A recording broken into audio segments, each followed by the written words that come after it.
ကျွန်တော်ရခိုင်ဆိုတာတကယ်ကြတော့အရကတက်တော်ရဲ့အောင်မြင်မှုအောင်ပွဲတွေ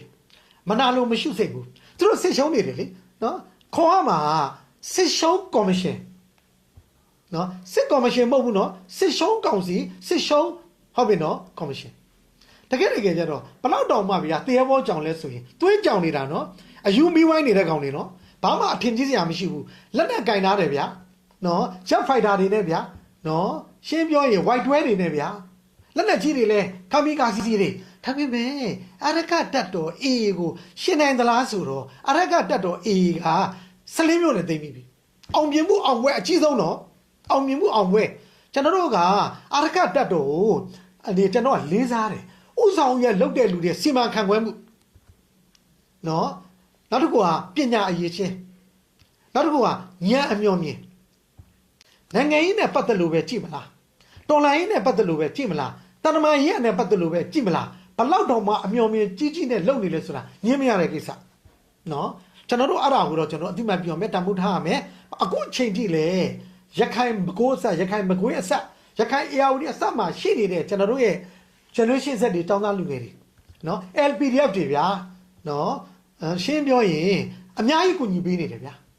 နော်အများကြီးကူညီပေးနေတယ်စီရင်နဲ့ပတ်သက်တဲ့တင်တန်းတွေနော်လက်နဲ့ထောက်ပံ့မှုနဲ့ပတ်သက်တဲ့ကိစ္စတွေရက်ခံနဲ့ပတ်သက်တာတွေဆိုတော့ဒီလိုမျိုးဗျာတော်လိုင်းရေးအပေါ်မှာအကျိုးပြုနေတဲ့အခါကျတော့ဖက်စစ်စစ်အုပ်စုကအဲ့ဒီပေါ်မှာမနာလို့မရှိစိတ်တဲ့အခါကျတော့ရှင်းပြမစားရတဲ့အမေတဲနဲ့ပတ်တာပေါ့ဗျာဆိုတော့ကောင်းပြီအဲ့ဒီနေရာမှာစစ်သုံးမှာစစ်သားတွေနဲ့အတူမိသားစုဝင်တွေမြောင်များစွာရှိတယ်ဗျာနော်အဲ့ဒါကိုဘုံကျဲပြီးတော့တည်တံပေးတာနော်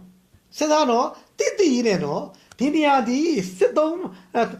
မန်းတွေကိုထိမ့်သိမ်းထားတဲ့နေရာနော်အချင်းတောင်ဖြစ်တယ်အချင်းစခန်းဖြစ်တယ်အဲ့ဒါတွေကိုဗျာနော်ရရဆက်လုပ်တယ်ဗျာ116ဦးနော်ဒဏ်ရာရတဲ့လူက32ဦးအဲ့ထဲမှာ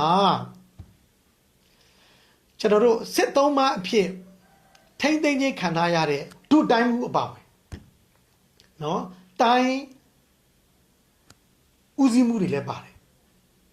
နောက်တစ်ခုကအရာရှိအရာကအကြက်တပ်သားတွေလည်းအများကြီးပါတယ်မိသားစုဝင်တွေလည်းအများကြီးပါတယ်ဆိုတော့ဒီစစ်ရှုံးကောင်စီကဘာလုပ်တယ်ဆိုရင်ဗိုလ်ချုပ်မသည်နော်တပ်သားအထိစစ်သုံးပန်းတွေကိုသူတို့ကတိနဲ့လာကင်းထောက်တယ်ဟုတ်ပြီနော်တေးကြပြီသူတို့မှာတကယ်ကြတော့စစ်သုံးပန်းဖြစ်နေတဲ့အခြေအနေလေအဲ့ဒါလေးလည်းကျွန်တော်မှတ်ရပြောပါမယ်အဲ့ဒါကတခြားလူပြောတာမဟုတ်ဘူးအဲ့ဒီထဲမှာအသက်ဘေးကလွတ်သွားတယ်တက်ကြကြီးဗျနော်သူ့အသက်က50ကျော်ပြီတဲ့နော်သူကစစ်မှုရန်တက်30ကျော်ပြီစစ်မှုရန်တက်30ကျော်သူဘာပြောလဲဆိုတော့ကြည်ကွက်ပြောတာတော်ရက်ဆက်တဲ့လူတွေသူတို့ရင်နာတယ်တဲ့သူတို့စိတ်နာတယ်တဲ့အဲ့မှာသူဘာပြောလဲဆိုတော့ယူကရိန်းနဲ့ရုရှားစစ်ကိုသူပြောတယ်ယူကရိန်းစစ်ပွဲပေါ့ဗျာရုရှားကျူးကျော်တဲ့ယူကရိန်းစစ်ပွဲအဲ့ဒီမှာတဲ့သူဘာတွေ့လဲဆိုရင်ဘာမြင်ရလဲဆိုရင်စစ်သုံးမနေအပြန်လဲတယ်တကယ်ဗျာကျွန်တော်ရင်ထဲထိသွားတယ်နော်အခုကြည့်ဦးနော်စစ်သုံးမလဲဖို့ဆိုတာကအေးရအော်နေလဲ sorry ပဲပြောမှာပဲအေးရအော်နေလဲ sorry ပဲပြောသူတို့မှာစစ်သုံးမလဲလို့တဲ့စိတ်လုံးဝမရှိဘူးအဲ့ဒီမှာကျွန်တော်စကားညက်လေးကျွန်တော်ပြောချင်တာကဘာပြောချင်လဲဆိုရင်2019မှာစဉ်းစားရှင်းလင်းပွဲတစ်ခုမှာဇော်မဲလုံးပေါ့ဗျာနော်အေးရဖမ်းထားတဲ့တုံမန်းနေအဲ့ဒီချိန်ခါမှာတည်းကနော်စစ်ရှုံးကောင်စီအခုချိန်နေလဲစစ်ရှုံးကောင်စီအေးနဲ့ကအရှုံးကြီးရှုံးနေတာကနော်အေးနဲ့ပတ်သက်အရှုံးကြီးရှုံးနေတာကနော်ဒီဖက်စစ်စုစုနော်စစ်ရှုံးကောင်စီပေါ့ဗျာနော်ကျွန်တော်နာမည်ပြနာမည်ပြရတဲ့နာမည်ကဲကောင်းပြီအေးရဖမ်းထားတဲ့တုံမန်းတွေကိုကယ်ဖို့မကယ်ဖို့မေးတဲ့အနေအမှာသင်္သာရှင်းလင်းပွဲမှာမေးတာနော်သူဘလို့ပြန်ဖြေလဲဆိုတာဘလို့မှခွင့်လို့မရဘူးကျွန်တော်တို့ကသူတို့ကိုတဲ့နော်တင်တန်းပေးထားပြီးသားပါတဲ့ training ပေးထားပြီးသားပါတဲ့ဖန်ခံရတာခါတဲ့သူတို့ညံ့လို့တဲ့ဟာစစ်ပွဲတော့ပွဲမှာဗျာဘာဆိုင်လို့လဲဗျာနော်တိုင်ရင်ခိုင်နေအပန်းခံတဲ့ကိစ္စလေနော်အဲ့ဒါသူတို့ညံ့လို့တဲ့နော်အဲ့လိုဖန်ခံရတဲ့လူအခုယူကရိန်းစစ်သားတွေဖန်ခံရတာတွေရုရှားဖက်ဒရေးရှင်းစစ်သားတွေဖန်ခံရတာတွေအဲ့ဒါသူတို့ညံ့လို့ဆိုတော့ဒါကြီးကဗျာတမင်ရည်ချက်ရှိနေအဲ့ဒါတင်တန်းပေးလိုက်တာနော် ဒါနှုတ်နဲ့တည်တာမေးတာဆက်ပြောမယ်ကျွန်တော်နော်အဲ့ဒါသူတို့ဒါသူတို့ညံ့လို့သူတို့ဖမ်းခါရတာပေါ့နော်ကဲချင်းရင်သူတို့မိသားစုတွေတွားကဲလိမ့်မယ်တဲ့ဟာရက်ဆက်တယ်နော်ကြမ်းကြုတ်တယ်နော်လက်လို့ဆိုပဲပြောတယ်နော်ထပ်ပြောတယ်သူကစစ်သားဆိုတာတဲ့ကို့အတွက်ကြည်တောင်ခြံထားရတယ်တဲ့ကျွန်တော်မြင်နေသေးတယ်နော်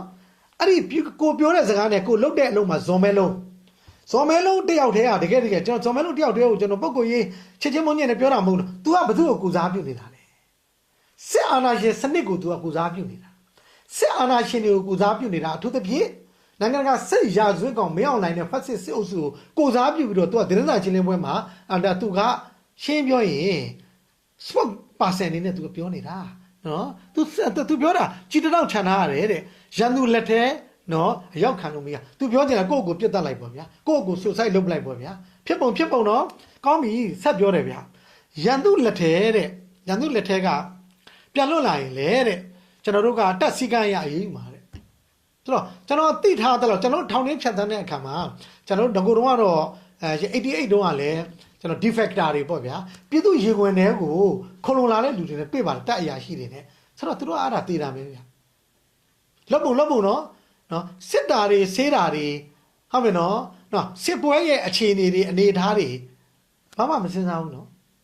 အဖခံရရင်မင်းတို့သုံးမှန်ဖြစ်နေမလို့သိတာပဲလွတ်လာရင်လည်းချင်းမစစ်ကရသူတို့ဘာပဲပြောအရေးယူပါပဲတဲ့ဒါတော့မှဖမ်းထားတဲ့နေရာကိုတဲ့ဘုံကျဲရင်တဲ့ကြံတဲ့နေရာတွေကျဲတာတဲ့ရန်သူတေဖြောက်ဖို့ဟုတ်ပြီနော်တေကြတယ်တဲ့ဖြစ်ပုံနော်ဖန်ခံထားတဲ့တုံမှန်းတွေဆိုတာကိုနော်စစ်တပ်တို့ကဘာမှကိုမလိုအပ်တော့ဘူးနော်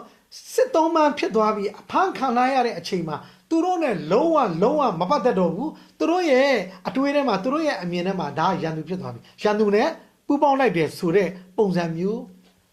ရေချက်ရှိနဲ့စနစ်တကျအခုလိုမျိုးအားမရှိနေတဲ့နော်ဒါစစ်သုံးမှန်းစခန်းကိုလာပြီးတော့ဘုံကျဲတာစဉ်းစားနော်